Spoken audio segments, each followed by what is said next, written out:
السلام علیکم، میں ہوں ایمان اور آپ دیکھ رہے ہیں انسائیڈ انفارمیشن۔ گائز، پاکستان کا دارالحکومت ایک خوبصورت اور گرین سٹی دنیا کے ان چند شہروں میں شمار ہوتا ہے جو ایک کامیاب اور مکمل منصوبہ بندی کے تحت بسائے گئے ہیں۔ اس شہر کو یہاں کیوں بسایا گیا، اس کے پیچھے کئی دلچسپ کہانیاں ہیں جن کو سن کر آپ بھی حیران رہ جائیں گے۔ آئیں تفصیلات جانتے ہیں، ہمارے ساتھ رہیے گا۔ پاکستان بننے کے بعد فوری طور پر کراچی کو پاکستان کا دارالحکومت نامزد کر دیا گیا۔ کراچی پاکستان کا سب سے بڑا شہر تھا، بلکہ اب بھی ہے، اور سمندر کنارے ہونے کی وجہ سے پاکستان کی بندرگاہ بھی۔ 1958 میں جنرل ایوب خان کے چیف مارشل ایڈمنسٹریٹر منتخب ہونے کے بعد محسوس کیا جانے لگا کہ یہاں کراچی میں دارالحکومت نہ تو محفوظ ہے اور نہ ہی یہاں کے حالات ایسے ہیں کہ حکومتی معاملات کو بہتر طور پر نبھایا جا سکے۔ کیونکہ GHQ راولپنڈی میں ہے تو دارالحکومت بھی وہیں کہیں آس پاس ہونا چاہیے۔ حکومت نے اس وقت سوچ لیا تھا کہ بندرگاہ کے شہر کو آب و ہوا اور ٹریڈیشنز اور موجودہ عمارتوں کے نقطۂ نظر سے جو تعداد میں یا معیار کے مطابق نہیں تھیں، جن کو ایک بڑے سیٹ اپ میں تبدیل نہیں کیا جا سکتا تھا، جو دارالحکومت کے لیے درکار ہے، یہ قابل اطمینان حل نہیں ہے۔ ایوب خان نے 1958 میں chief of general Sabri Khan کی سربراہی میں خصوصی کمیشن قائم کیا اور اس کے ساتھ ہی جنرل ایوب خان نے دارالحکومت کے مقام کے تعین کے لیے ڈاکٹر ڈوکیاڈس کو مشیر نامزد کیا۔ انہوں نے 2 علاقوں کی تجویز دی، ایک کراچی کے آس پاس سے کہیں کراچی سے تھوڑا سا دور اور دوسرا راولپنڈی کے شمال میں۔ 1959 میں ایوب خان نے پوٹوہار پلیٹو یعنی کہ موجودہ لوکیشن کے حق میں فیصلہ دے دیا کہ یہیں پر دارالحکومت بننا چاہیے۔ ڈوکیاڈس ایسوسی ایشن کو بعد میں نئی دارالحکومت کے ڈیزائن کا بھی کام سونپ دیا گیا تھا۔ 24 فروری 1960 کو اس نئے شہر کا نام اسلام آباد یعنی اسلام کا شہر رکھا گیا۔ اس شہر کا نام کس نے تجویز کیا، یہ بھی ابھی آپ کو ہم بتاتے ہیں۔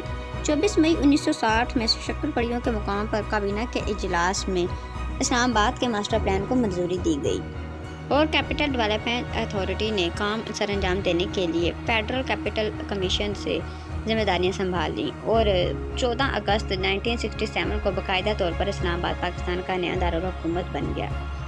یونانی آرکیٹیکٹ ڈوکیاڈس نے پہاڑوں، ندی نالوں کے آس پاس کھلی اور ہوادار جگہوں پر مشتمل منصوبہ بنایا۔ اس کا مقصد شہری زرعی فارم کا استعمال کرنا تھا جو شہر کو فطرت سے مربوط رکھے۔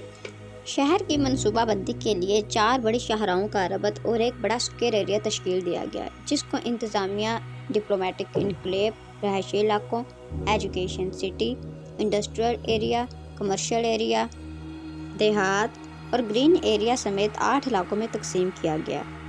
روایتی اسلامی فن تعمیر کو جدید نمونوں اور تقاضوں سے ہم آہنگ کرنے کی کوشش کے ساتھ 1961 میں تعمیر کا آغاز ہوا۔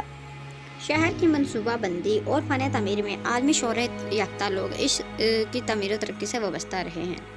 یہ ایک کمپیکٹ شہر ہے۔ تعمیر کا دوسرا مرحلہ 1966 میں پاکستان سیکریٹریٹ، پاکستان ہاؤس، ایوان صدر، قومی اسمبلی کی عمارت، گرینڈ نیشنل مسجد اور سرکاری عملے کے لیے مکانات کی تکمیل کے ساتھ ختم ہوا۔ اسلام آباد یونیورسٹی 1965 میں قائم ہوئی تھی۔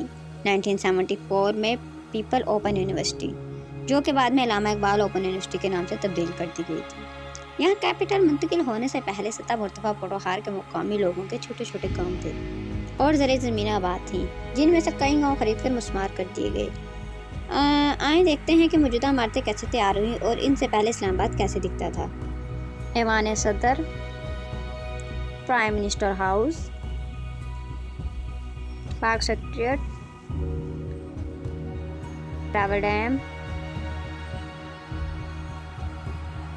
ہالیڈے ان ہوٹل جو بعد میں میریٹ ہوٹل میں تبدیل ہو گیا، Shahzad hotel, Aabpara market. Islamabad میں پہلی پیدا ہونے والی بچی کا نام اپارا تھا، اسی کے نام سے یہ مارکیٹ بنی۔ فائر بریگیڈ، زرعی ترقیاتی بینک، جنا ایونیو، جنا اسٹیڈیم، شکر پڑیاں، جہاں سے اسلام آباد کا جائزہ لیا جاتا رہا۔ یہاں ایوب خان اسلام آباد کا ماسٹر پلان دیکھ رہے ہیں۔ اسی موضوع پر میٹنگ ہو رہی ہے اور جنرل یحییٰ لوکیشن کا جائزہ لیتے ہوئے۔ فیصل مسجد سعودیہ فرما رواج شاہ فیصل کے نام پر ہے۔ شاہ فیصل نے ہی اس مسجد کی تعمیر کا عندیہ اپنے 1966 کے دورہ پاکستان کے موقع پر دیا تھا۔ مسجد کے لیے گرانٹ بھی انہوں نے ہی فراہم کی۔ 1969 میں 17 ملکوں کے آرکیٹیکٹ نے ڈیزائن کے مقابلے میں حصہ لیا۔ 43 پرپوزلز میں سے ترک آرکیٹیکٹ